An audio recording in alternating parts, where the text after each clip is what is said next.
C'est ce qui est arrivé à mon oncle quand j'avais environ 7 ans. Il n'est plus parmi nous et je veux partager son histoire. J'ai grandi dans le nord du Michigan, sur 5000 acres de terres agricoles et de ranch, adossés à des terres domaniales. On ne voyait que des kilomètres de forêt et de pâturage. Inutile de dire que cela nous a rendus plutôt coriaces et qu'il en faut beaucoup pour nous effrayer. Nous sommes tous des chasseurs, des pêcheurs et des amateurs de plein air passionnés. Étant la seule fille, j'ai été élevée comme un garçon manqué et je suis toujours la même. Mon oncle s'est engagé dans l'armée et est devenu sous-officier supérieur dans une division importante des forces spéciales de la marine américaine. Il mesurait 1,80 m et était bâti comme un lutteur. Manifestement doué pour les tactiques de survie, rien ne l'ébranlait. Il était en permission et était parti chasser car c'était la saison des cerfs. Je me souviens qu'il était rentré dans la maison en tremblant et en pleurant, disant qu'il avait vu quelque chose dans les bois. Mon oncle ne pleurait jamais. Il était dur comme la pierre. Ma grand-mère a essayé de lui faire entendre raison, mais il continuait à dire qu'il avait vu un Bigfoot mélangé à un loup. Ma grand-mère a immédiatement appelé mon grand-père, qui a rassemblé le reste des chasseurs. Mon père, quelques cousins, mon oncle, qui était toujours terrifié, mais qui était parti parce qu'il ne voulait pas être considéré comme une poule mouillée, a pris tous les fusils et les munitions et a scellé les chevaux pour aller défricher les bois. Apparemment, il connaissait l'existence de l'homme-chien, mais j'étais béatement jeune et ignorante. Ils m'ont dit de rester à l'intérieur et de ne pas sortir de la maison avant leur retour. Je n'avais jamais entendu mon père ou mon grand-père aussi sérieux. Alors je me suis caché dans ma chambre. Le soleil se couche, ils ne sont toujours pas revenus. Je suis vraiment inquiète à ce stade car ils ne sont jamais restés dans les bois jusqu'à la tombée de la nuit.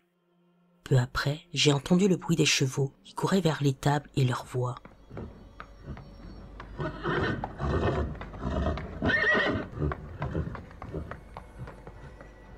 J'étais tellement soulagée. Ils avaient l'air inquiets quand ils sont entrés dans la maison, mais ils n'ont rien dit, probablement pour ne pas m'effrayer. Au dîner, mon père m'a fait comprendre que je n'avais plus le droit de jouer dehors ou d'aller à l'étable seule. Je devais toujours être accompagnée de mon grand-père.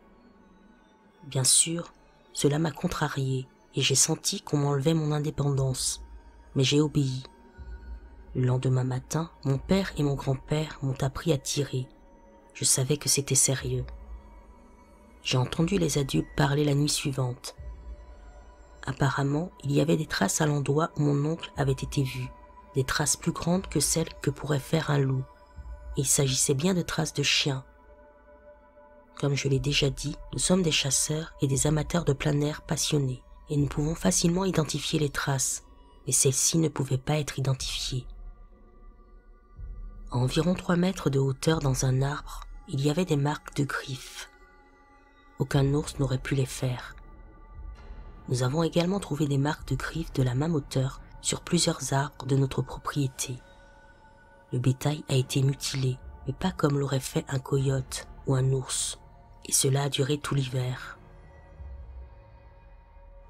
Nous avons perdu environ 30 à 40 têtes de bétail cet hiver-là, toutes mutilées avec les mêmes traces de loup-chien dans la neige.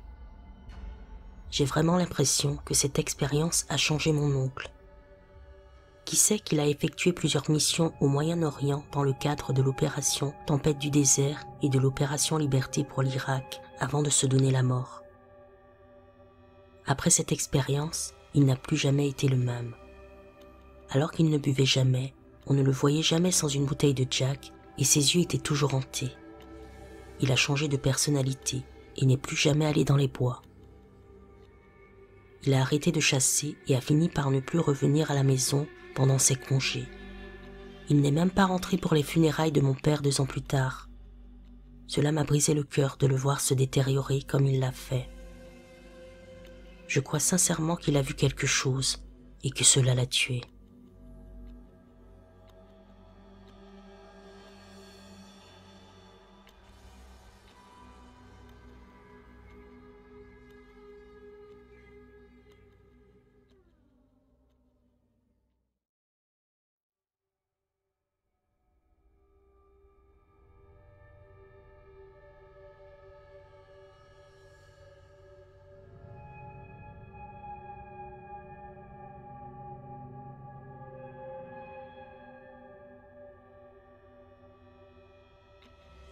Je vis dans le sud du pays de Galles, au Royaume-Uni. Il est vrai que nous ne sommes pas connus pour nos cryptides, plutôt pour les fantômes, auxquels je ne crois pas. Je vis dans une région isolée. Dans le passé, j'ai chassé et mangé des lapins, mais je ne le fais plus car je ne peux plus faire de mal aux animaux. L'animal le plus gros que nous ayons dans le coin est le cerf élaphe, mais depuis de nombreuses années, les articles de presse font état de grands chats dans notre région, peut-être des pumas ou des panthères, qui sont devenus trop grands pour leurs propriétaires. Je vis dans une région proche de Tonmouth, au sud du pays de Galles, et une créature fréquemment observée est appelée la bête de Tonmouth. Un officier de police qui était un ami proche de ma famille a raconté avoir rencontré cette bête. Cependant, la créature que j'ai rencontrée ce jour-là, alors que j'avais 11 ans, n'était ni un grand chat ni un cerf élaphe. Ce jour-là, je jouais avec mes cousins. En tant qu'enfant, vivant dans la vallée, explorer les arbres, les forêts, les rivières était la norme. L'un de mes cousins m'avait demandé d'aller me promener avec lui alors que nos parents étaient assis, parlaient et mangeaient. Il était beaucoup plus mince et plus agile que moi. En explorant les forêts, à peine à 1 kilomètre de chez lui, je l'ai perdu de vue assez rapidement. Je ne sais pas exactement ce qui m'a poussé à me tourner vers ma gauche. Je n'ai entendu aucun bruit, je n'ai rien aperçu du coin de l'œil, mais je me suis retourné et j'ai jeté un coup d'œil. Là, dans la ligne d'arbres, à une vingtaine de mètres de moi, il y avait une créature que je ne pouvais expliquer que comme un chien bipède. Il était appuyé contre un arbre. Lorsque je l'ai regardé, lorsque nous avons pris conscience l'un de l'autre, la créature s'est détachée de l'arbre et s'est tenue debout d'une manière à la fois terrifiante et menaçante, une attitude que j'ai immédiatement reconnue comme agressive, bien que je ne puisse pas dire pourquoi. Effrayé, j'ai couru, les larmes aux yeux, jusqu'à la maison. Lorsque j'ai raconté ce qui m'était arrivé à mes cousins, ils ne m'ont pas cru et ont dit que mon imagination avait pris le dessus. Je sais ce que j'ai vu ce jour-là. J'ai aujourd'hui 31 ans et je me souviendrai toute ma vie de l'impuissance que j'ai ressentie en présence de cette créature.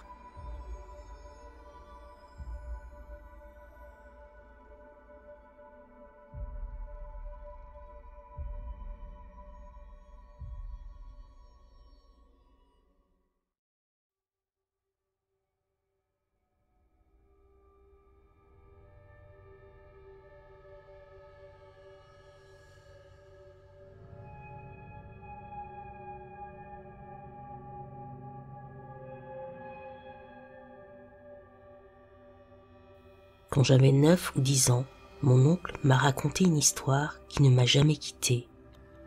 Ayant grandi dans le Kentucky, j'ai toujours entendu parler de Bigfoot ou de l'homme bouc de Bob Lake. Il s'agit de légendes urbaines, d'histoires de feux de camp assez courantes. Mais ce que m'avait raconté mon oncle était différent de toutes les autres histoires à dormir debout que j'avais entendues auparavant.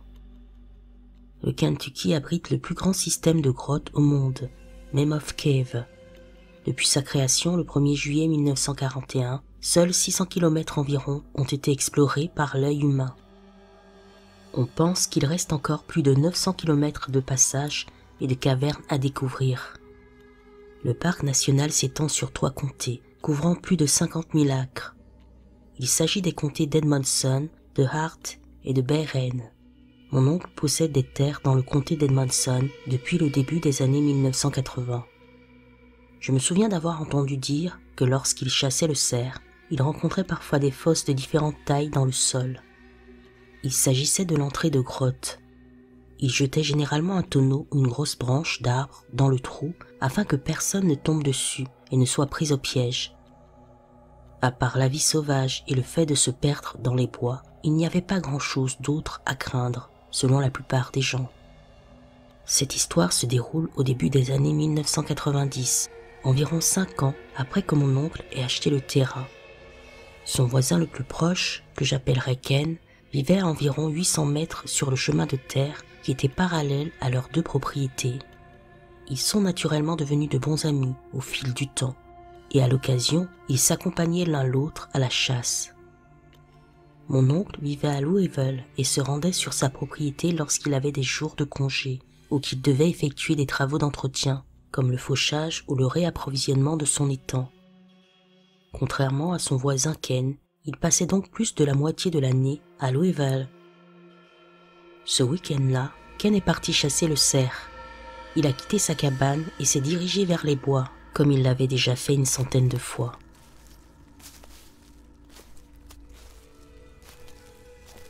Il suit un sentier qu'il a déjà emprunté à maintes reprises jusqu'à un petit groupe d'arbres surplombant une grande prairie. Selon lui, c'était une journée d'automne ensoleillée et parfaite, avec peu de nuages dans le ciel. Il s'assit dans l'ombre, sous quelques branches basses, se sentant à l'abri de toute proie qui pourrait passer par là. Bien que le temps soit idéal pour la chasse, il ne vit pas grand-chose en termes de gibier. Il n'y avait que quelques faons et une biche, pas le grand mâle qu'il espérait. Il avait envisagé de prendre son matériel et de rentrer à la cabane, mais ne voulant pas rentrer les mains vides, il décida de rester dans les parages un peu plus longtemps, dans l'espoir que la chance tourne. Lorsqu'il regarda la prairie à gauche, il vit un mouvement dans la ligne d'arbres en face de lui. Il ramena son fusil sur son épaule et regarda dans la lunette. Les arbres épais et le feuillage à la limite de la ligne d'arbres l'empêchaient de bien voir l'animal dans son champ de vision. D'après ce qu'il pouvait voir, il se dirigeait vers la lisière du bois. Il devait juste être patient. Lorsque l'animal est sorti de l'ombre des arbres à une 50aine de mètres et a pénétré dans la clairière, il a su presque immédiatement qu'il ne s'agissait pas d'un cerf. Il essaya d'empêcher ses mains de secouer son fusil, alors qu'il tentait désespérément d'identifier exactement ce qu'il regardait. Il décrivit son corps comme celui d'une panthère, mais le haut du torse, où se trouvaient les épaules et le cou, était nettement plus haut que le bas du dos et les pattes arrière. Il regardait le profil latéral de l'animal qui, selon lui, devait mesurer près de 2 mètres de long lorsqu'il était en pleine course. Il a dit qu'il était silencieux comme un chat. Il ne faisait pas de bruit lorsqu'il se déplaçait. Selon lui, les pattes avant ressemblaient plus à des bras, nettement plus longs et plus minces que les pattes arrière. Il avait des poils brun foncé qui partaient de l'arrière de la tête et descendaient le long du dos. Il a également affirmé que la peau de la créature était cireuse, presque comme celle d'un chimpanzé, d'un brun foncé presque noir. Le visage de la créature était long comme celui d'un chien, mais il a déclaré ne pas avoir remarqué d'oreilles. Il a précisé que les coins de sa bouche se terminaient au niveau du cou, là où devraient se trouver les oreilles. Le détail le plus troublant dont je me souviens de son récit est celui des pattes arrière de l'animal. Il les a décrites comme ressemblant à celles des grenouilles, c'est-à-dire qu'elles étaient repliées près des côtés de la créature. Lorsqu'elle marchait, la patte avant atteignait presque la moitié avant de son corps et l'autre patte s'étirait vers l'arrière, à plat comme une grenouille lorsqu'elle rampe. Il l'observa pendant 2 ou 3 minutes, se déplaçant lentement et silencieusement dans les longues herbes, une ombre noire entourée de couleurs. Il la regarda disparaître dans la ligne d'arbres, juste en face du bois d'où elle était sortie au départ. Après quelques instants, il quitta les lieux et retourna à sa cabane. Je ne sais pas combien de temps après cet incident, Ken en a parlé à mon oncle, mais il était réticent à en parler. Finalement, Ken a expliqué l'histoire en détail un soir où il était assis autour d'un feu avec mon oncle. Depuis lors, Ken refusait d'aller dans les bois. Il prétendait ne chasser qu'à partir du chemin de terre qui traversait sa propriété par la suite. Mon oncle et Ken sont malheureusement décédés depuis, mais leur histoire n'a jamais changé au fil des ans. J'ai même demandé à mon oncle de me la raconter à nouveau il y a quelques années, juste pour être sûr d'avoir tous les détails exacts. Peut-être n'était-ce qu'une autre histoire à dormir debout, utilisée pour nous effrayer, mon frère et moi, lorsque nous étions enfants et que nous campions sur les terres de mon oncle. Mais je suis sûr d'une chose, c'était un homme honnête, et ses yeux disaient la vérité quand il me racontait cette histoire. Il avait aussi sa part de cas inexplicables. Je suis sûr que n'importe qui en aurait après avoir fréquenté une cabane au milieu de nulle part, dans le Kentucky, pendant plus de 30 ans. Ce qui me tient éveillé la nuit, ce n'est pas l'idée de la créature, c'est l'idée d'où elle vient. Qui peut dire que cette chose n'a pas rampé depuis les grottes qui s'étendent sur des centaines de kilomètres dans toutes les directions, cachées de la civilisation? Rien n'est impossible lorsqu'il s'agit de la nature. Personne ne sait vraiment ce qu'il y a là, dans l'obscurité.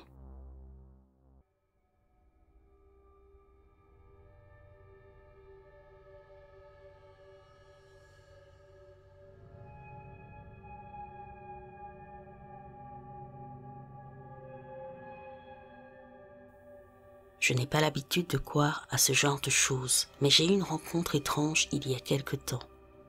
Quoi qu'il en soit, je rentrais du travail à 1h30 du matin, il y a environ 2 mois, et je me dirigeais vers cette rue secondaire, typiquement très fréquentée, mais comme il était tard, il n'y avait pas beaucoup de circulation, juste une Jeep devant moi.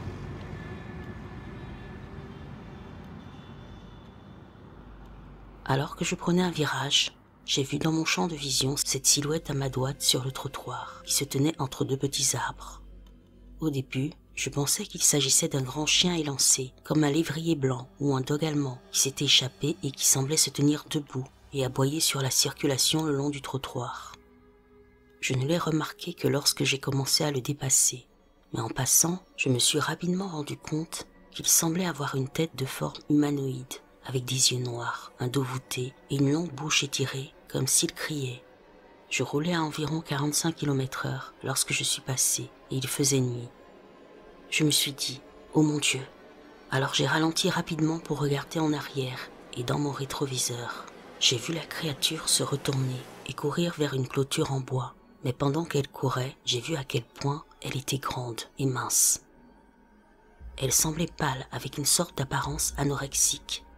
Elle se déplaçait de façon étrange et les articulations de ses jambes étaient inversées et pliées dans la direction opposée. À ce moment-là, j'ai vraiment eu la chair de poule. La voiture qui me précédait a également ralenti et je ne peux que supposer qu'elle l'a également vue. Nous avons tous les deux continué à conduire car il était tard et nous ne pouvions pas nous arrêter au milieu de la route. Mais cette situation m'a vraiment donné la chair de poule. Je n'ai pas cessé de vérifier mes rétroviseurs pendant le reste du trajet et je me suis demandé si je n'aurais pas dû appeler une ligne d'urgence pour qu'un agent vérifie, mais je me suis dit qu'il me prendrait pour une idiote. Maintenant, chaque soir quand je prends cette route, je regarde autour de moi pour voir si je peux encore l'apercevoir. Je veux vraiment croire que ce n'était qu'un chien, mais je n'arrête pas de penser à la façon étrange dont il se déplaçait avec ses genoux en arrière. Je n'en ai pas beaucoup parlé, sauf à mon collègue de travail, parce que très franchement, ça me semblait ridicule. Je me demande juste ce que j'ai vu, et si c'est quelque chose dont je devrais parler, ou si je dois continuer à faire comme si je n'avais rien vu et passer à autre chose. Petite précision, j'ai vu cette créature dans le Colorado, près de l'aéroport de Centennial, le long de Havana. Il s'agit généralement d'une zone bien peuplée, avec des appartements et un quartier d'affaires. C'est le dernier endroit où l'on s'attendrait à voir quelque chose de bizarre comme ça. Après cette rencontre, j'ai eu quelques autres événements étranges dont je ne sais pas s'ils sont liés, mais je pense qu'ils méritent d'être signalés. J'avais décidé de faire un tour dans les environs en rentrant du travail vers 1h du matin, juste pour regarder autour de moi, mais je n'ai pas vu grand-chose. Juste un tas de parkings vides, des champs sombres et des immeubles de bureaux fermés. Je n'arrête pas de penser à ce que j'ai vu, je me sens mal à l'aise, comme si j'avais besoin d'une certaine forme de validation en raison de mon autoscepticisme. Je me sens également mal à l'aise à l'intérieur et autour de ma maison. J'ai presque l'impression que quelque chose m'observe. Je sais que cela ressemble à de la paranoïa, mais vous voyez ce sentiment naturel que vous avez lorsque vous savez que quelqu'un se trouve dans une pièce dans laquelle vous entrez, même s'il ne parle pas ou ne fait pas de bruit, comme si vous pouviez sentir sa présence. C'est ce que je ressens. Peut-être que j'y pense trop. Je n'habite pas très loin de la zone, mais depuis peu, j'ai la chair de poule la nuit lorsque je marche de ma voiture à ma maison. Je vis dans une maison à 3 étages partagée avec ma famille. Ils dorment à l'étage et j'ai un sous-sol aménagé. Je rentre généralement à la maison vers 1 ou 2 heures du matin, de sorte que lorsque j'arrive, ils sont déjà à l'étage et endormis. Ces dernières nuits, alors que j'étais à la maison, j'ai entendu des bruits provenant de la cuisine et du salon qui se trouvent juste au-dessus de ma chambre, comme si quelqu'un marchait. Je suis monté plusieurs fois pour voir si quelqu'un était là-haut, mais il n'y a personne et les pièces sont vides. Je continue à me dire que c'est juste la maison qui s'installe, mais c'est le fait que cela se produise régulièrement qui m'effraie. J'ai demandé à ma famille si elle descendait dans la cuisine et le salon la nuit, et ils ont tous nié. La nuit dernière, je suis rentrée à la maison vers 1h30 du matin et j'ai pris mon sac et mes affaires dans ma voiture. Alors que je me dirigeais vers la porte de la maison, il faisait très sombre et ma famille avait oublié de laisser la lumière allumée pour moi. J'avais du mal à trouver ma clé pour ouvrir la porte avec ma bouteille d'eau, mon dîner et mon sac dans les mains. Et c'est là que j'ai commencé à entendre un grognement étrange. Vous savez, le son que fait un Enderman dans Minecraft quand on le tue.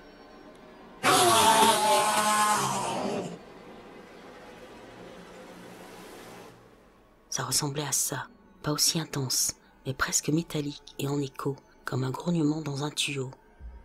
Ce qui est encore plus étrange, c'est qu'on aurait dit qu'il était juste devant moi, sur mon porche, à ma porte d'entrée, alors qu'il n'y avait rien. J'ai rapidement déverrouillé la porte et je suis entré en courant. J'ai fermé à clé et j'ai allumé toutes les lumières que j'ai pu trouver. J'ai également entendu d'autres coups à ma fenêtre cette nuit-là, mais je n'ai rien vu. Je me suis senti à bout de nerfs toute la nuit.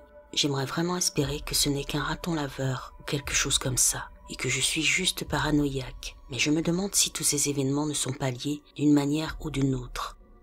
Pour l'instant, je vais arrêter de me poser des questions et essayer d'ignorer tout ça. Je n'ai pas l'intention d'approfondir la question, de mettre le feu aux poudres et de me rendre folle.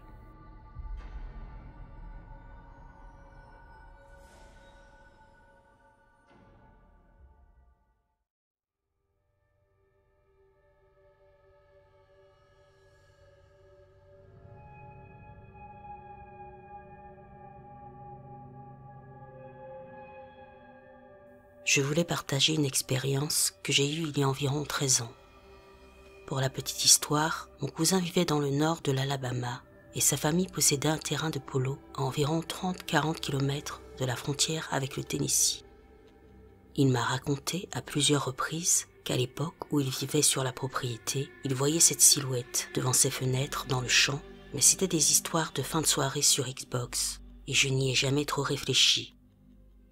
En 2010, lors d'un voyage pour lui rendre visite, lui et moi nous sommes allés camper sur le terrain de polo. C'était une nuit fraîche d'août, avec une pleine lune, et nous avons installé notre tente et notre feu au milieu du terrain. Nous avions préparé de la nourriture et écoutions de la musique quand nous avons commencé à recevoir de forts vents froids et chauds. La région étant connue pour ses tornades, nous avons décidé de ranger nos affaires et de partir. Nous avions ramené la plupart de nos affaires dans la voiture et j'ai décidé de m'allonger sur l'une des bottes de foin pour regarder le ciel nocturne, car je n'avais pas vu de ciel nocturne complet depuis que j'avais déménagé dans une ville où la pollution lumineuse est élevée. Après quelques minutes, mon cousin m'a dit que tout était rangé et que nous étions prêts à partir. Je me suis donc levé et j'ai regardé à travers le champ et au bord du champ, à la limite de la clôture, à environ 100 mètres, et je l'ai vu. Cette silhouette humanoïde se tenait juste à la clôture et regardait dans notre direction. Les clôtures mesuraient environ 1,80 m de haut et elles étaient placées au-dessus de sa taille, de sorte qu'il semblait mesurer plus d'1,80 m. Il avait l'air humain, mais certaines de ses parties semblaient décalées. Certains détails semblaient hors normes. Ses membres étaient minces et ses yeux réfléchissaient comme ceux d'un animal. Je ne pouvais pas distinguer beaucoup de traits de visage, mais il semblait plat et grisâtre. Je suis rapidement descendu, j'ai dit à mon cousin de partir et je lui ai expliqué ce que j'avais vu une fois que nous sommes rentrés chez ses parents.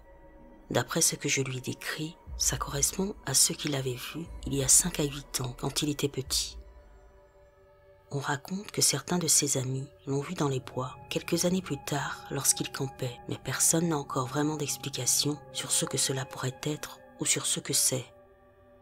Nous avons cherché dans la région et il y avait un vieil asile abandonné à la fin des années 80 et au début des années 90. Et étant donné la période d'environ 15 ans pendant laquelle il a été vu, nous ne pensons pas qu'il puisse s'agir d'un être bizarre vivant là-bas.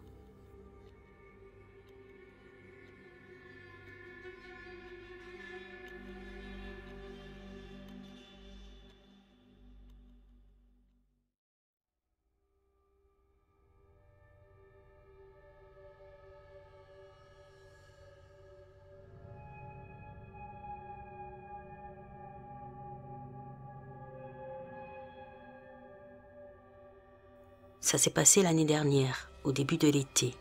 J'étais avec ma mère et je me rendais à la ferme de ma grand-mère pour un week-end. Pour la petite histoire, elle vit dans une ferme au fin fond de la campagne, au pied d'une montagne, dans la campagne de Caroline du Sud. C'est une région très rurale et isolée, donc les routes sont mal entretenues et à peine assez larges pour que deux voitures puissent se croiser. Les maisons sont également dispersées et situées loin de la ligne d'arbres par rapport à la route, de sorte qu'il y a très peu de lumière ambiante en dehors des phares d'une voiture. Ma mère et moi sommes en voiture. Elle est au volant et moi sur le siège passager. Il était environ 23 heures et nous étions à environ 15 minutes de chez Nana, au fond des bois, avec la radio presque silencieuse.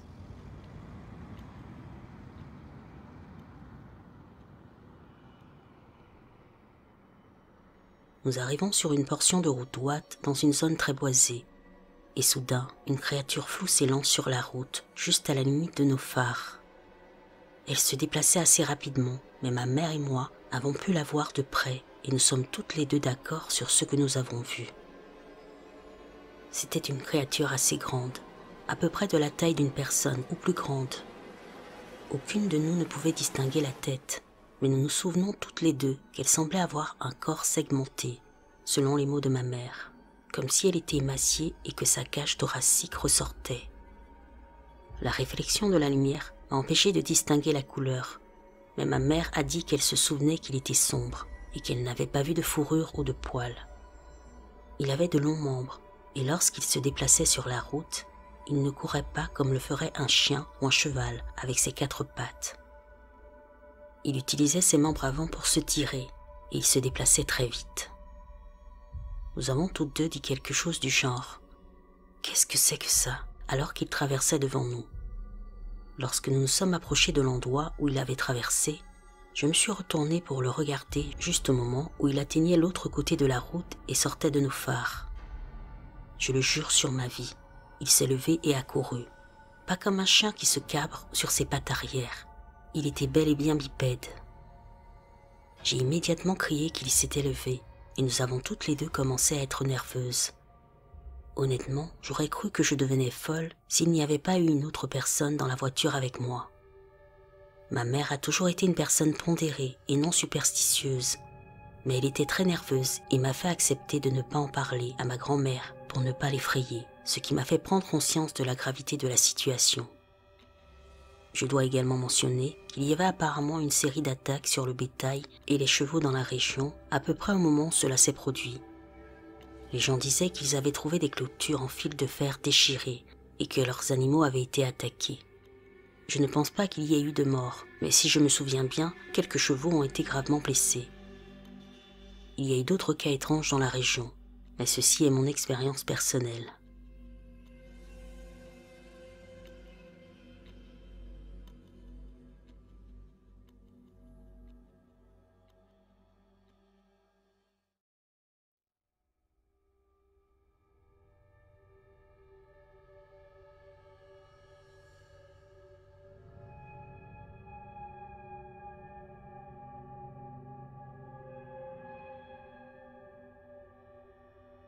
J'ai eu envie de parler d'un événement que mon ami et moi avons vécu en 2018.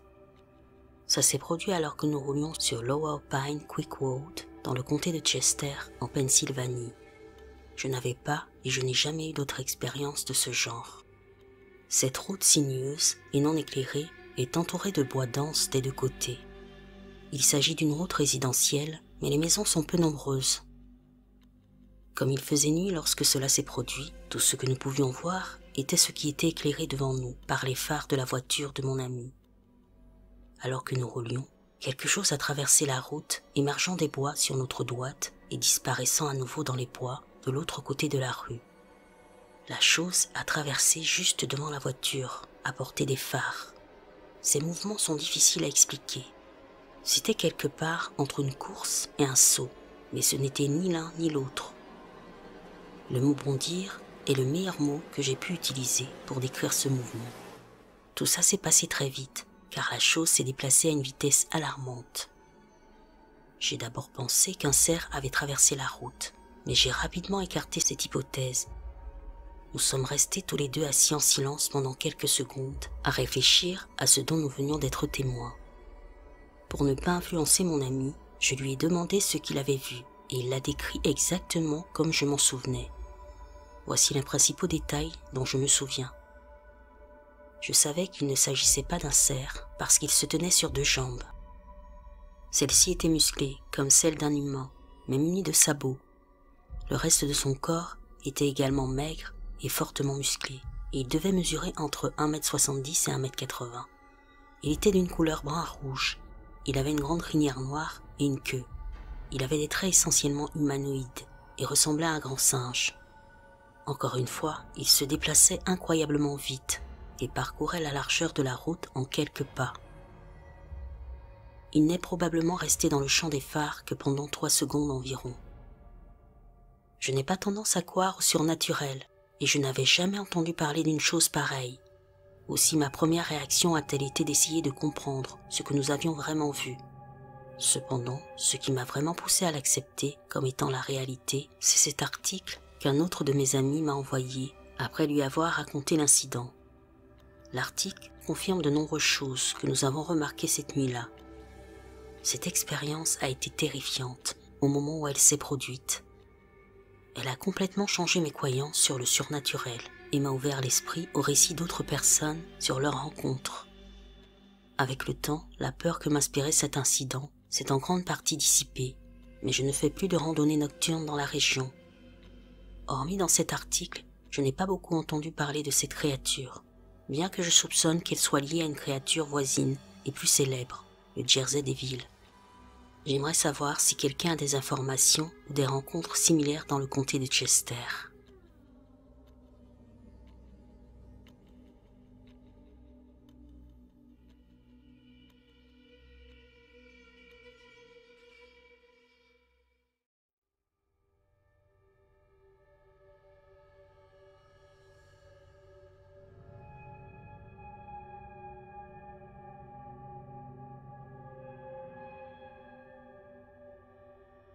Je suis une personne très sceptique, mais les détails et le sérieux avec lesquels mon beau-père m'a raconté cette histoire m'ont au moins fait croire qu'il avait vu quelque chose. Nous avons décidé que cela pourrait être quelque chose que vous pourriez expliquer. Au fait, il ne s'agit pas de creepypasta ou de quelque chose que nous avons inventé. Nous accepterons volontiers toute explication valable.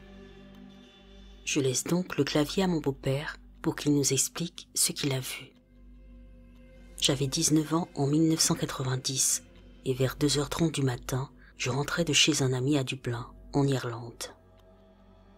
Je marchais dans une ruelle que je prenais habituellement pour rentrer chez moi, mais cette nuit-là, j'ai vu quelque chose de vraiment étrange. Au début, j'ai cru voir 2 hommes qui essayaient de percer la lucarne d'une maison située au bout de la ruelle. En y regardant de plus près, il m'a semblé que les 2 hommes jouaient à se battre, l'un frappant légèrement l'autre au visage. C'est à ce moment-là que l'un d'eux m'a repéré et que les 2 ont sauté sur le haut du mur, et avant que je m'en rende compte, ils étaient tous les 2 sur le toit d'un garage à environ 3 mètres de moi et me regardaient fixement. Les 2 me fixaient intensément, le plus petit derrière l'autre. C'est difficile d'expliquer à quoi ils ressemblaient. Après quelques secondes pendant lesquelles ils m'ont regardé avec des yeux très grands, j'ai failli me faire dessus et j'ai couru.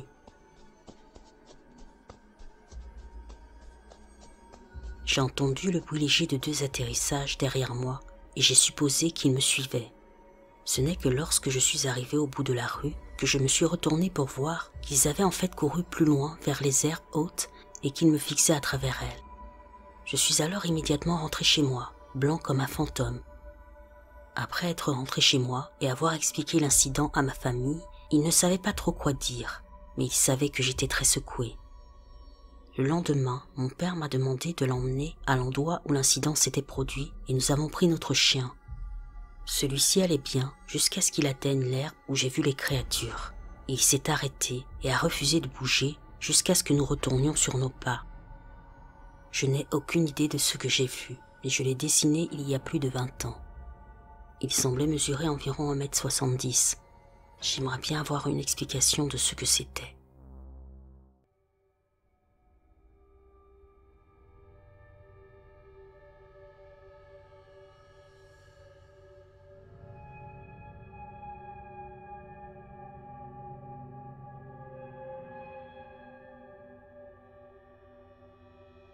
Je vis sur l'île de Vancouver, dans un petit village au bord de l'océan, appelé Bowse. L'un de mes passe-temps favoris consiste à explorer les montagnes et les vieux chemins forestiers abandonnés au volant de ma petite camionnette. Elle se faufile là où seul un quad peut aller, ce qui me permet de découvrir l'arrière-pays loin des autres. L'un de mes sentiers préférés est un sentier très étroit et escarpé qui grimpe sur la pente du mont Schofield, d'où l'on jouit d'une vue magnifique sur l'océan, l'île et les montagnes de la côte. À l'automne 2021, je me suis rendu en voiture au sommet de ce sentier pour admirer le coucher du soleil sur l'océan et les montagnes côtières. Alors que je profitais de la solitude de ce chemin escarpé, j'ai remarqué à travers les arbres épais, à environ 20 mètres, une grande forme sombre qui me suivait sur ma droite. J'ai pensé qu'il pouvait s'agir d'un ours noir, ou peut-être même d'un grizzly qui a récemment commencé à envahir l'île, ou bien d'un élan de Roosevelt qui habite l'île et que j'ai déjà vu à plusieurs reprises dans la région. Ce serait sympa à voir. Mais tout ce que j'ai pu déterminer, c'est qu'il était grand et sombre. Je roulais à une vitesse comprise entre 5 et 10 km à l'heure, de sorte que cette créature n'a eu aucun mal à me suivre. À mi-chemin de la montagne, j'ai pris un virage à 100 degrés sur ma droite et j'ai commencé à monter une pente raide. La créature est sortie des arbres à environ 12 mètres devant moi sur la droite. Elle ressemblait à un énorme loup. Il existe une sous-espèce de loup gris sur l'île, mais celui-ci était 3 fois plus grand et très sombre. Il ressemblait au loup noir du nord de la Colombie-Britannique, et il était encore plus grand. Il se tenait là, à me regarder, et je le regardais. Il me faisait penser à un massif tibétain noir géant sous stéroïdes, à cause de l'épaisse crinière de poils qui entourait sa tête et ses épaules. Il était noir, avec quelques couleurs or et gris dans sa fourrure. Ses oreilles pointues mesuraient bien 12 cm. J'ai ressenti de très mauvaises vibrations à son égard. Je me sentais vulnérable. J'ai rapidement remonté ma vitre. Il y a beaucoup de cougars sur l'île et j'ai toujours une arme sur moi quand je suis dans la brousse, mais pas ce jour-là. J'ai enclenché la première vitesse et j'ai commencé à avancer lentement pour voir si je pouvais l'effrayer. Il n'a pas bougé jusqu'à ce que j'arrive à environ 6 mètres de lui. L'animal s'est levé sur ses pattes arrière et s'est agrippé à un arbre près de lui. J'étais vraiment choqué. Je dirais qu'il mesurait au moins presque 2 mètres de haut. Il commença à grogner.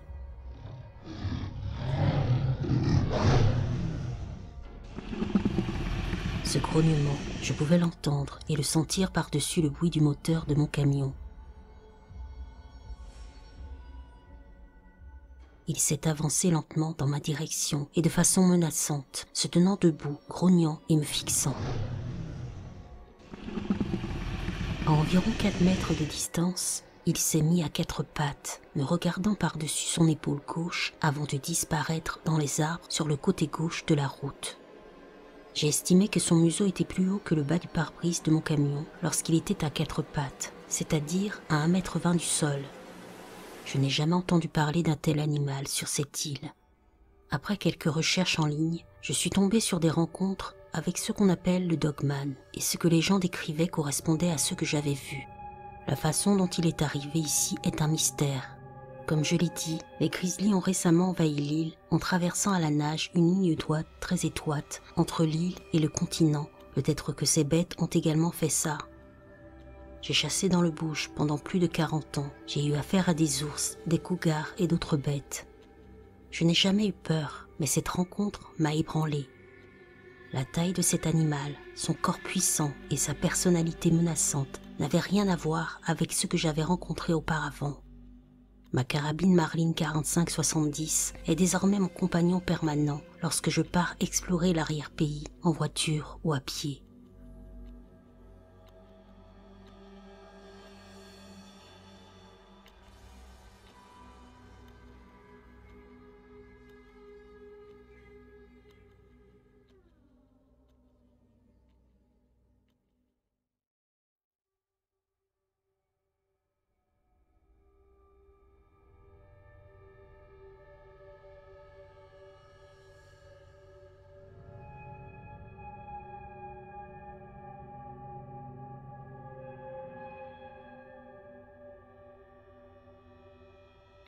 Lorsque j'étais enfant, mes 2 amis les plus proches vivaient l'un à côté de l'autre dans la campagne de l'est de ma ville.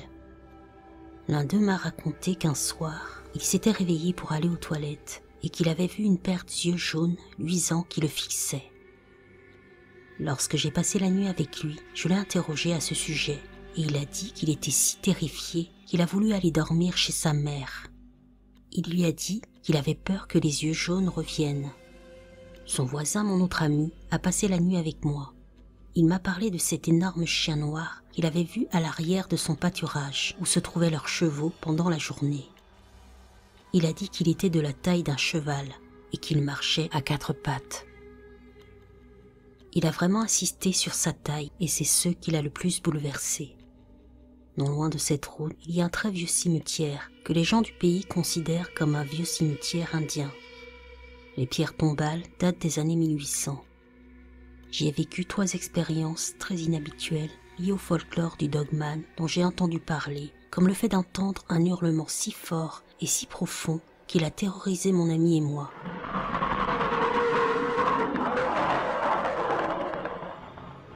Complètement paniqués, nous avons tous deux couru vers la voiture dans un réflexe de fuite.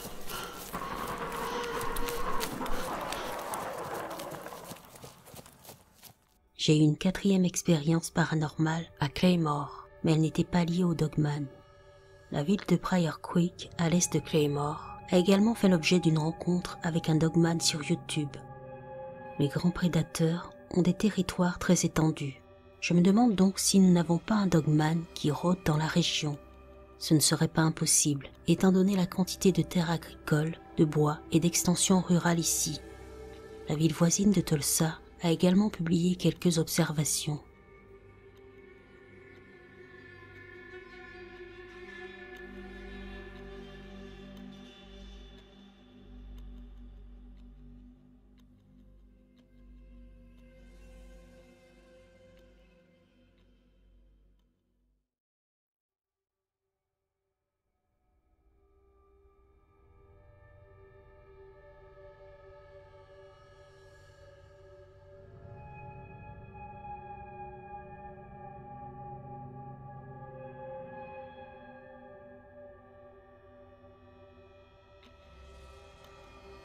J'ai 40 ans aujourd'hui, mais cela s'est passé il y a presque 20 ans.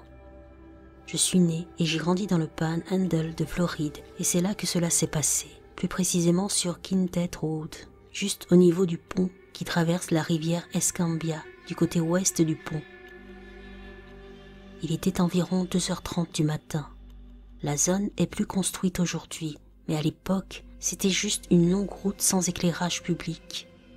Si vous regardez sur Google Earth, il y a une zone de gestion de la faune et de la flore et la rivière s'étend jusqu'à la baie de Pensacola en direction du sud. Et si vous regardez sur la carte, la zone fortement boisée autour de la rivière s'étend jusqu'à la forêt nationale de Géorgie et de Floride au nord. Alors que je descendais la route en direction de l'ouest, j'ai vu quelque chose au loin, du côté conducteur, sans savoir ce que c'était. On aurait dit un animal quelconque. Lorsque je me suis arrêté, il a commencé à se déplacer à 4 pattes en diagonale. Mais en regardant cette chose, j'ai été choqué par sa taille et sa couleur étrange pour un animal de la région. Il y a des ours noirs dans le coin, mais celui-ci était beaucoup plus grand et sa fourrure était d'une couleur gris foncé. Je n'arrivais pas à croire ce que je voyais. Mais je savais que je n'avais aucune chance contre cette chose si elle décidait d'attaquer, et elle restait là, à me regarder. Je me suis figé parce que je regardais une sorte de loup-garou. Il devait mesurer au moins 1m80 et peser plus de 100 kg, avec des yeux jaunes orangés brillants. Quand il a disparu dans les arbres, j'ai redémarré et je me suis éloigné de l'endroit où il se trouvait aussi vite que possible.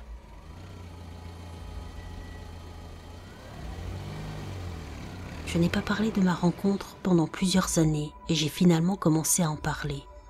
J'ai cherché, et le Dogman est la seule chose que j'ai pu trouver.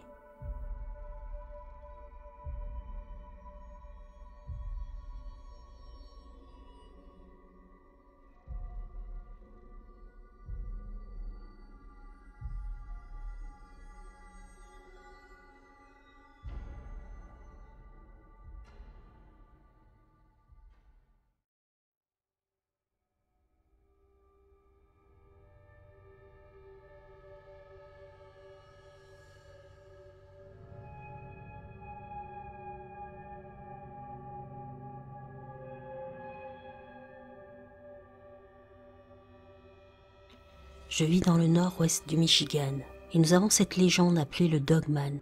C'est comme une sorte de loup-garou. J'avais 9 ans lorsque cela s'est produit. À l'époque, je partageais encore ma chambre avec ma sœur et mon lit se trouvait donc sur un mur avec une grande fenêtre de l'autre côté. Le lit de ma sœur se trouvait juste en dessous de cette fenêtre. Nous étions au premier étage de la maison, mais nous vivons sur une colline, ce qui fait que la fenêtre est inclinée et qu'elle est encore assez haute, à 2 mètres du sol peut-être. Quoi qu'il en soit, je me suis réveillée un samedi soir avec une grande soif. Il était environ 2 heures du matin et tous les autres membres de ma famille dormaient. J'étais sur le point de sortir de mon lit pour aller aux toilettes situées au bout du couloir lorsque j'ai regardé la fenêtre et me suis figée. Tout en bas de celle-ci, il y avait une forme très sombre. Elle ressemblait à la partie supérieure de la tête d'un husky sibérien. C'était une grosse chose, avec 2 pointes qui ressemblaient à des oreilles sur le dessus. Je ne pouvais pas distinguer d'autres caractéristiques, alors même si j'étais encore effrayée, j'ai d'abord pensé que c'était un reflet des oreillers au bout du lit de ma sœur. Puis il a bougé.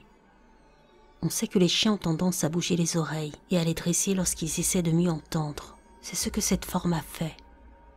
Les 2 pointes que j'avais pris pour les oreilles ont bougé puis se sont remis en place, et ce n'était pas un mouvement subtil du tout.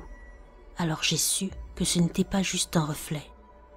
L'histoire du Dogman est très répandue ici, et nous vivons près des bois, c'est pourquoi j'y ai immédiatement pensé. J'ai eu très peur. Alors j'ai fait le truc typique des enfants. J'ai tiré la couverture sur ma tête et je me suis rendormie sans boire d'eau. Au matin, il n'y avait rien derrière la fenêtre et aucune marque sur le côté de la maison ou quoi que ce soit. Ce qui me laisse perplexe, c'est que je me demande comment quelque chose pourrait rester debout près d'une fenêtre située à 2 mètres du sol. Comme j'avais 9 ans, j'admets qu'il est possible que je l'ai imaginé.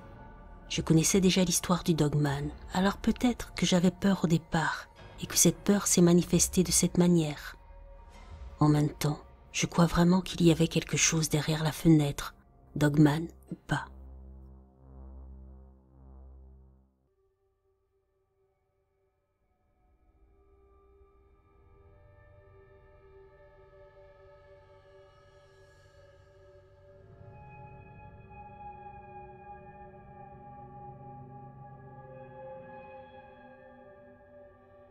Un ami avec qui je me suis liée d'amitié dans l'État de Washington m'a raconté la rencontre étrange qu'il a faite. Il était chauffeur de camion et parcourait les États-Unis. Tous ceux qui ont vu des semi-remorques savent à quel point le capot est haut. Un soir, il roulait sous la pluie quelque part dans le Midwest à une vitesse normale de 80 km/h.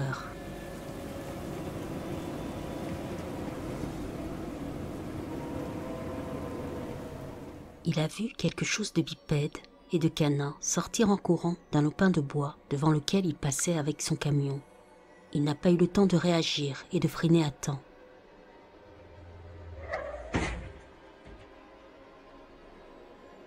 La tête de la créature se dressait sur le dessus du capot de son camion.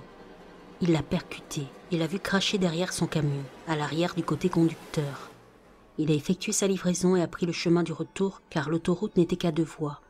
Il a regardé l'endroit où il savait qu'il avait heurté la créature à l'allure canine. Il a ralenti, car il était tard dans la nuit et il n'y avait pas beaucoup de circulation. Il y avait un peu de sang sur la route, mais pas beaucoup. Il s'est arrêté sur le bas-côté, est sorti de son camion avec son fusil par précaution et a traversé la route. Il y avait un petit fossé au bord de la route. Il avait pris une lampe de poche pour s'assurer que ceux qui l'avaient touché ne souffraient pas ou avaient disparu. Il n'y avait rien dans le fossé.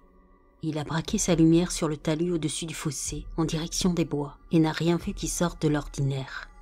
Mais alors qu'il scrutait les bois avec sa lampe, il a eu l'impression d'être observé, et tous les poils de son corps se sont hérissés. Il a immédiatement traversé la route jusqu'à son camion, est monté à bord et est parti.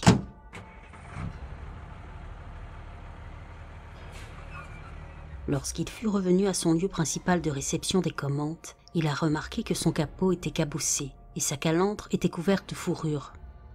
Il l'a fait tester parce qu'il était curieux de savoir ce que c'était. Et il s'est avéré qu'il s'agissait d'une fourrure canine.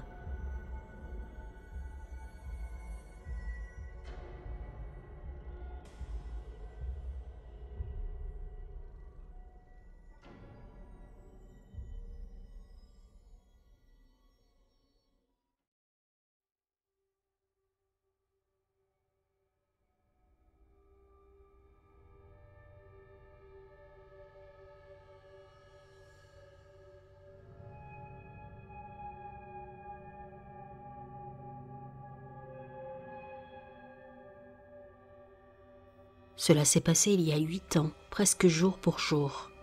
Je vivais dans une ville et je travaillais dans une autre ville. Depuis, les zones intermédiaires se sont considérablement développées. Mais à l'époque, tout ce qui se trouvait entre ces villes n'était que des routes secondaires non développées, sans rien autour. Pas de bâtiments, pas de trottoirs, pas d'éclairage. Juste de vieilles routes défoncées jusqu'à ce qu'on arrive dans l'autre ville. Pour arriver à l'heure au travail, je devais quitter ma maison à 3h30 du matin. Un matin, je me suis réveillée en sursaut à 3h20, pleine d'adrénaline, en réalisant que je n'avais que 10 minutes pour me préparer et préparer mon chien à être seul pendant que j'étais au travail. Inutile de dire que cette circonstance m'a rendue très alerte, pressée et concentrée. De plus, je conduisais beaucoup plus vite. J'emprunte cette route tous les jours pour me rendre au travail. D'habitude, je prends le temps pour me réveiller, mais cette fois-ci, j'étais complètement réveillée. Je ne pensais qu'à ce qui se passerait si j'étais en retard. J'étais vraiment anxieuse. Soudain, mes phares ont éclairé quelque chose au loin devant moi. Ce que j'ai vu, c'est un homme nu, sans peau, qui traversait la route à pied. Quand je dis sans peau, imaginez les schémas de vos cours de sciences de la vie. Tout ce qui se trouve sous la peau est révélé et intact. Sauf que dans ce cas, l'aspect est brillant et humide, avec des roses et des rouges vifs partout, comme une personne vivante, sans peau. Pas de vêtements, pas de chaussures, et surtout un air étrangement satisfait. Il semblait étrangement à l'aise, compte tenu du fait qu'il traversait la route vers le néant, devant une voiture roulant à toute allure, dans l'obscurité, à 3h45 du matin. Il n'y avait pas d'espace de marche convenable pour les humains à des kilomètres à la ronde. La zone dans laquelle il marchait était complètement noire. Il n'y avait rien d'autre que des herbes et des rochers. La direction d'où il venait, la même chose. Pas de lumière, nulle part où se promener, rien. J'étais en train de triper ou quoi? Pourtant j'étais sobre et très éveillée.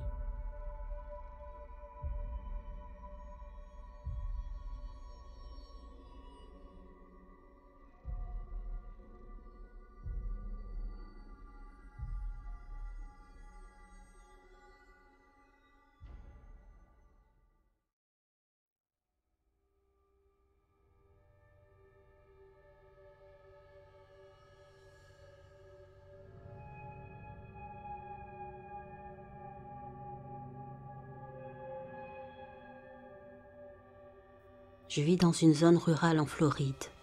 Cela s'est passé il y a quelques semaines. Je conduisais seul vers minuit et je suis arrivé à un feu rouge où il y a un cimetière sur la droite et de nouveaux immeubles d'habitation sur la gauche. Ce feu particulier est extrêmement long car il n'est pas activé par des capteurs lorsqu'on s'y arrête. J'attends donc quelques minutes et tout à coup, je regarde instinctivement derrière moi. J'ai eu l'impression que quelqu'un m'observait attentivement. À une trentaine de mètres de l'endroit où j'attendais le feu, il y a un arrêt de bus derrière moi. Juste devant les bancs où l'on attend le bus, je vois une énorme silhouette qui ressemble à un loup ou à un chien géant. Je la fixe en me disant que c'est un énorme chien. Pendant ce temps, je commence à avoir la chair de poule. Mon cœur s'emballe et je ne sais pas pourquoi. Je commence à ressentir de mauvaises pensées dans ma tête. Je vois la silhouette se lever sur 2 jambes, tout en regardant dans ma direction. Elle s'est levée et était soudainement plus grande que le haut de l'avancée du bus. Mais elle n'avait pas l'air d'un humain.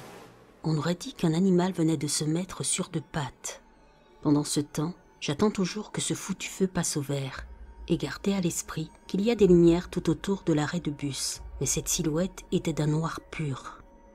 La silhouette s'est donc dressée sur ses 2 jambes, et ressemblait maintenant à un énorme chien avec un cou à un corps d'alpaga. Mais le cou est vraiment très large. Je vois cette chose continuer à regarder dans ma direction et je me dis que c'est vraiment bizarre. Mais même si c'est mon imagination, elle disparaîtra quand je commencerai à conduire. Pendant tout ce temps, je suis paniquée et j'ai l'impression d'entendre dans ma tête « Cours, je peux te poursuivre ». Je grille le feu rouge et je m'éloigne aussi vite que possible. Et puis, je regarde derrière moi en conduisant, et cette monstrueuse silhouette est en train de sprinter à toute allure, à 4 pattes derrière moi. On aurait dit qu'un loup dérangé me poursuivait. J'ai été pris de panique. Alors que je m'éloignais à toute vitesse, et peut-être par instinct, j'ai crié. J'ai Dieu avec moi, vous ne pouvez pas me faire de mal. Rien ne peut me blesser. Je suis protégée par mes anges et par Dieu. » C'est à ce moment-là que j'ai réalisé que j'avais l'impression d'être étouffée, parce qu'après avoir dit cela à haute voix, j'ai senti que je pouvais respirer. Je n'avais plus l'impression d'être poursuivie, et quand j'ai regardé en arrière, la chose avait disparu. Le temps total que j'ai passé au feu a été d'environ 3 minutes. Le feu met plus de 5 minutes à passer au vert. Et quand la chose se tenait sur ses 2 jambes, elle ressemblait à un animal, mais avec des traits humains, et ses jambes ressemblaient aussi à celles d'un humain.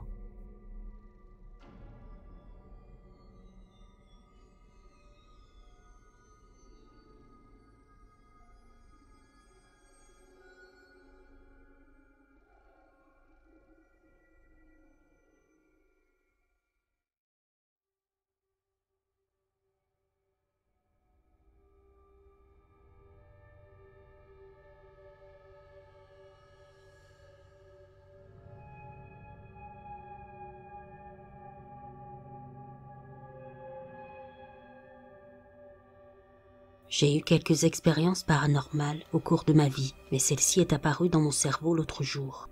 J'y ai beaucoup réfléchi et je ne peux pas vraiment expliquer ce qui s'est passé. Il y a environ 2 ans, au cœur de l'hiver, j'ai été victime d'une panne d'électricité, ce qui m'a posé un gros problème, car j'ai un gecko léopard, sorte de lézard qui a besoin d'éléments chauffants pour survivre. Il a commencé à faire très froid dans mon appartement très rapidement, à tel point que je me suis inquiétée pour la sécurité de mon animal et que j'ai fait la seule chose à laquelle j'ai pensé, à savoir l'emmener dans ma voiture et monter le chauffage. Normalement, nous avons quelques coupures de courant chaque hiver dans ma région, et elles durent 1 heure ou 2, mais cette fois-ci, c'était différent, car le courant n'est revenu que 6 heures plus tard. Après environ 1 heure passée dans mon allée, je me suis ennuyée et j'ai commencé à faire le tour de mon quartier, qui comprend des zones plus rurales bordant une forêt nationale. L'un de ces endroits est un point de vue absolument magnifique, dont l'on peut voir des kilomètres de forêt et aussi quelques lampadaires. Pour que je puisse voir si le courant revient, alors je m'y suis rendue et je me suis garée pour profiter de la vue. J'ai donc baissé la vitre pour laisser entrer un peu d'air frais et j'ai presque immédiatement commencé à entendre quelque chose d'assez lointain. J'ai supposé qu'il s'agissait d'un animal, mais j'ai remonté la vitre presque entièrement, au cas où. Au cours des 20 minutes suivantes, le son s'est progressivement rapproché de la voiture, jusqu'à ce qu'on ait l'impression qu'il m'encerclait. Je peux encore entendre ce son dans mon esprit, même si cela s'est passé il y a plusieurs années, et je sais quels animaux nous avions localement et à quoi ils ressemblaient. Cela ne ressemblait à aucun d'entre eux. Je suis devenu nerveux et j'ai décidé de partir pour aller chercher de la nourriture et de l'essence dans une ville voisine où il y avait encore de l'électricité. 1 heure plus tard, il n'y a toujours pas d'électricité. Après m'être convaincu que le son n'était que celui d'un animal et qu'il était probablement parti depuis longtemps, je suis retourné au belvédère pour savourer mon repas. 1 autre heure passe sans que rien ne se passe. Pas de bruit, rien, jusqu'à ce que j'aperçoive un mouvement entre les gros rochers devant moi. Il commence à faire sombre, et je ne peux pas vraiment le distinguer parfaitement, mais à un moment donné, on aurait dit que la tête d'un animal défiguré me regardait par-dessus un rocher, puis disparaissait. Je le vois encore plusieurs fois, mais je reste parce que si c'était un animal, c'est qu'il avait quelque chose de grave, que ce soit une blessure ou une malformation congénitale qui affecterait probablement sa qualité de vie. Et je voulais pouvoir prévenir le service de contrôle des animaux pour qu'ils puissent lui trouver de l'aide ou mettre fin à ses souffrances si nécessaire, puisqu'il restait manifestement dans la même zone que lui. Au bout d'un moment, il recommence à faire du bruit. C'est le même qu'avant, mais il a ajouté un horrible gargouillis. À ce stade, il fait complètement noir et je ne vois plus grand-chose, mais je l'entends toujours tourner autour de la voiture. Finalement, j'entends ce qui ressemble à quelque chose qui s'agite près du pneu arrière. Je panique et je sors de la place de parking. Je regarde derrière moi et je vois ce qui est maintenant très clairement une silhouette humanoïde dans les feux arrière. Elle a tenté de poursuivre la voiture sur quelques mètres, mais a rapidement abandonné. Est-il possible qu'il s'agisse simplement d'une personne sous influence ou souffrant de troubles mentaux? Cela semble peu probable, car il faisait probablement moins de 30 degrés à l'extérieur et qu'il était suffisamment loin de tout le monde pour que je doute que quelqu'un traîne là, et encore moins qu'il traîne là pendant des heures et porte ce qui semble être une peau d'animal sur la tête. Si ce n'était pas une personne, d'après l'endroit et l'apparence de la chose, il s'agissait probablement d'un skinwalker. Cette expérience me terrifie encore aujourd'hui.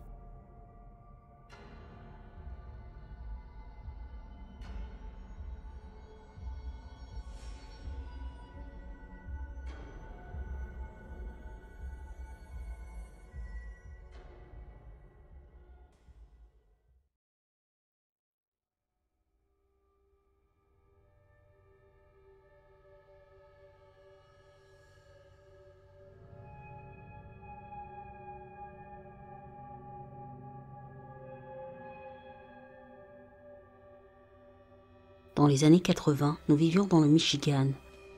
Un soir, j'ai vu un troupeau de cerfs courir à travers le champ et dans les bois. J'ai également entendu un hurlement de loup.